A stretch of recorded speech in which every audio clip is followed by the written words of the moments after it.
بسم اللہ الرحمن الرحیم۔ السلام علیکم، آپ دیکھ رہے ہیں الف نیوز اور میں ہوں آپ کے ساتھ ماجد علی۔ شامل کرتے ہیں آج کی ون لائن ہیڈ لائنز۔ اسرائیل کے فوجی اڈوں پر حزب اللہ کے میزائل حملے، بھاری جانی اور مالی نقصان۔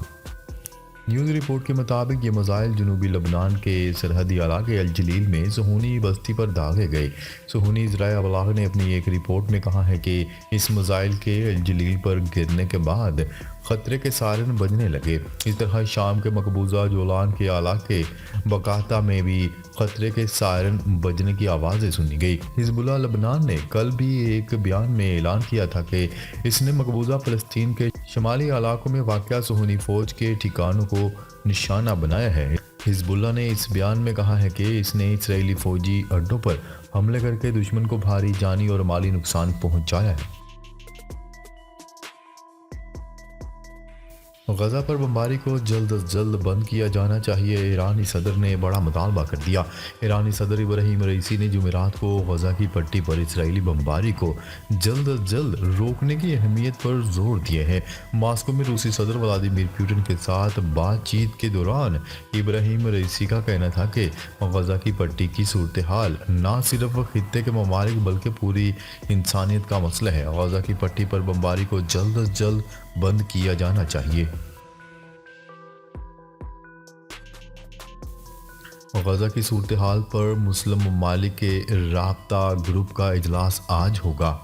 اجلاس کے دوران ہفتوں سے جاری تباہ کن جنگ کی بندش پر زور دینے کے لیے ووٹنگ کی جائے گی۔ خبرساز ایجنسی کی رپورٹ کے مطابق رابطہ گروپ OIC اور عرب لیگ کے مشترکہ اجلاس میں تشکیل دیا گیا تھا۔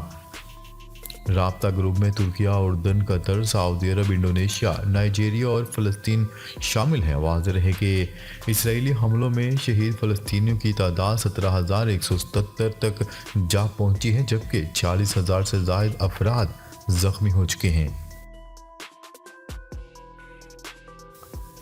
غزہ پٹی میں اسرائیلی دفاعی افواج کے حملے جاری۔ امریکی وزیر خارجہ اینتھنی بلنکن کا کہنا ہے کہ حماس کے جنگجوؤں کے خلاف کارروائیوں میں فلسطینی شہریوں کی زندگی کی حفاظت اولین ترجیح ہونا چاہیے۔ واشنگٹن میں برطانوی وزیر خارجہ سے ملاقات کے بعد اینتھنی بلنکن نے مزید کہا کہ فلسطینیوں کے تحفظ سے متعلق دیے گئے اسرائیلی حکومت کے بیانات اور اعمال پر تضاد نظر آ رہا ہے۔ غزہ کی پٹی میں حماس کے جنگجوؤں کے خلاف جاری اسرائیلی جوابی کارروائی کے نتیجے میں غزہ میں وزارت صحت کے مطابق 17,000 سے زائد فلسطینی مارے جا چکے ہیں۔ اسرائیل کی اندھی حمایت اور امداد کے معاملے پر جو بائیڈن انتظامیہ کو سبکی کا سامنا۔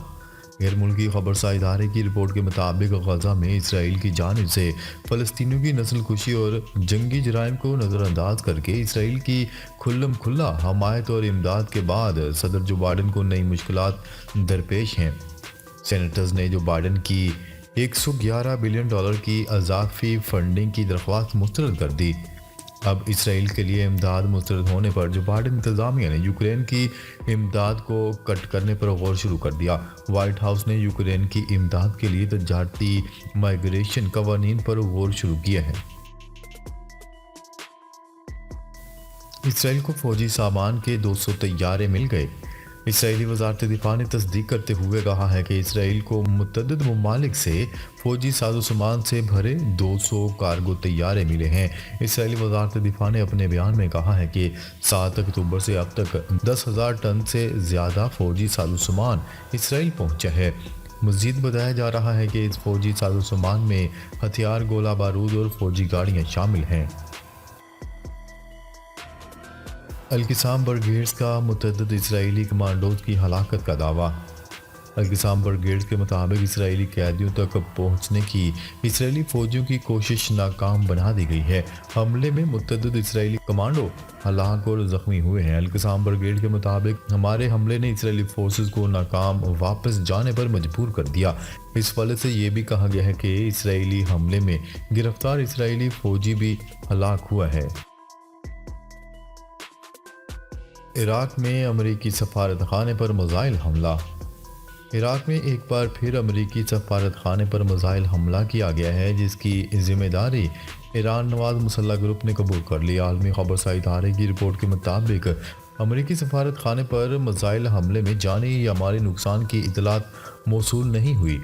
میزائل مرکزی دروازے کے قریب گرا، جس کے بعد سفارت خانے کے سائرن بجنے لگے۔ سخت سیکیورٹی اور ریڈ زون میں واقع ہونے کے باوجود رواں ہفتے امریکی سفارت خانے پر میزائل حملے کا یہ دوسرا واقعہ ہے۔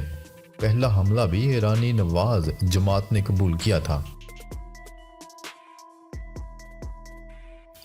غزہ میں حماس کی جگہ لینے کے لیے فلسطینی اتھارٹی کو منا رہے ہیں برطانیہ۔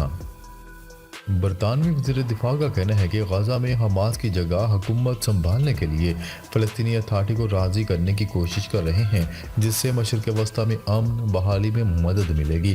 عالمی خبرساں ادارے کی رپورٹ کے مطابق برطانوی وزیر دفاع نے فلسطین کے دورے کے دوران مغربی کنارے پہنچنے اور امدادی کاموں میں مصروف برطانوی فوجیوں سے بھی ملاقات کی۔ اس ملاقات کے دوران برطانوی وزیر دفاع نے کہا کہ فلسطینی اتھارٹی کو غزہ کی حکومت سنبھالنے کے لیے تیار کر رہے ہیں۔ اگر ایسا ہو جاتا ہے تو فلسطین تنازع کا مستقل حل نکل آئے گا۔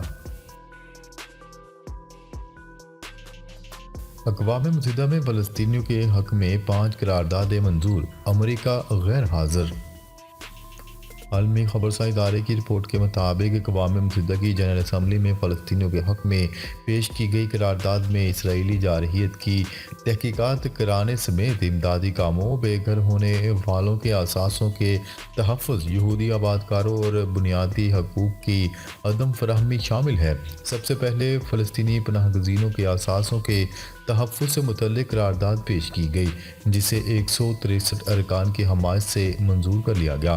امدادی کاموں سے متعلق پیش کی گئی قرارداد کو 165 ووٹ ملے۔ غزہ جنگ تیسرے مہینے میں داخل، شہادتیں 17,000 خان یونس سمیت بڑے شہروں کا محاصرہ۔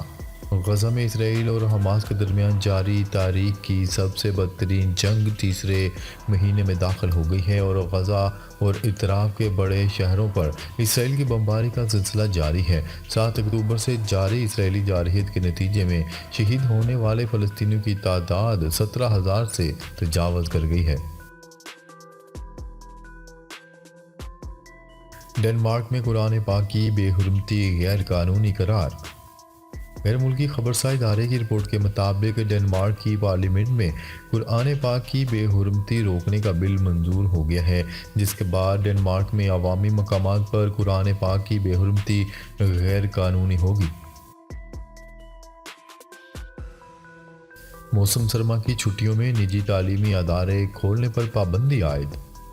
تفصیلات کے مطابق اس ضمن میں ایجوکیشن اتھارٹی نے شہر بھر کے اسکولوں کو احکامات جاری کر دیے ہیں۔ چھٹیوں کے دوران اسکول میں پیپرز لینے کی بھی اجازت نہیں ہوگی۔ دوران تعطیلات اساتذہ کو بھی اسکول آنے کا پابند نہیں کیا جا سکے گا۔ احکامات کی خلاف ورزی پر موقع پر بھاری جرمانہ یا اسکول رجسٹریشن منسوخ کر دی جائے گی۔ خام تیل کی قیمت 6 ماہ کی کم ترین سطح پر آ گئی۔ نجی ٹی وی کی رپورٹ کے مطابق عالمی منڈی میں خام تیل کی قیمتوں میں 4% سے زیادہ کمی ریکارڈ کی گئی۔ بین الاقوامی میڈیا کی رپورٹ کے مطابق برطانوی خام تیل کی قیمت میں 48 سینٹ کی کمی ہوئی، جس سے فی بیرل قیمت $73.82 ہو گئی۔ امریکی خام تیل میں 33 سینٹ کی کمی سے کروڈ آئل $69.05 پر ٹریڈ کر رہا ہے۔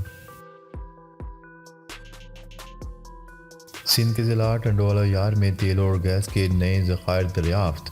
OGDCL کے مطابق سندھ میں درس ویسٹ کنواں نمبر 2 کی 2081 میٹر کھدائی کی، جہاں سے 360 بیرل یومیہ خام تیل کے ساتھ گیس بھی دریافت ہوئی ہے۔ یہاں سے یومیہ 85,10,000 مکافٹ گیس حاصل ہوگی۔ ان نئے ذخائر دریافت ہونے سے ملک کے تیل اور گیس کے ذخائر میں اضافہ ہوگا۔ محکمہ موسمیات نے ملک بھر میں سردی کی شدت میں مزید اضافے کی پیش گوئی کر دی۔ محکمہ موسمیات کا کہنا ہے کہ ملک کے بیشتر علاقوں میں موسم سرد اور خشک، جبکہ بالائی اضلاع میں مطلع جزوی ابر آلود رہے گا۔ پنجاب، خیبر پختونخوا کے میدانی علاقوں اور بالائی سندھ میں موسم گرم اور دھند چھائی رہنے کا امکان ہے۔ ہفتے کے روز موسم کی صورتحال کے متعلق محکمہ موسمیات کا کہنا ہے کہ اسلام آباد میں موسم سرد اور خشک رہے گا۔ ناظرین، اب تک کے لیے اتنا ہی۔ مزید خبریں لے کر بہت جلد آپ کی خدمت میں حاضر ہوں گے۔ تب تک کے لیے اپنا خیال رکھیے گا۔ اللہ نگہبان۔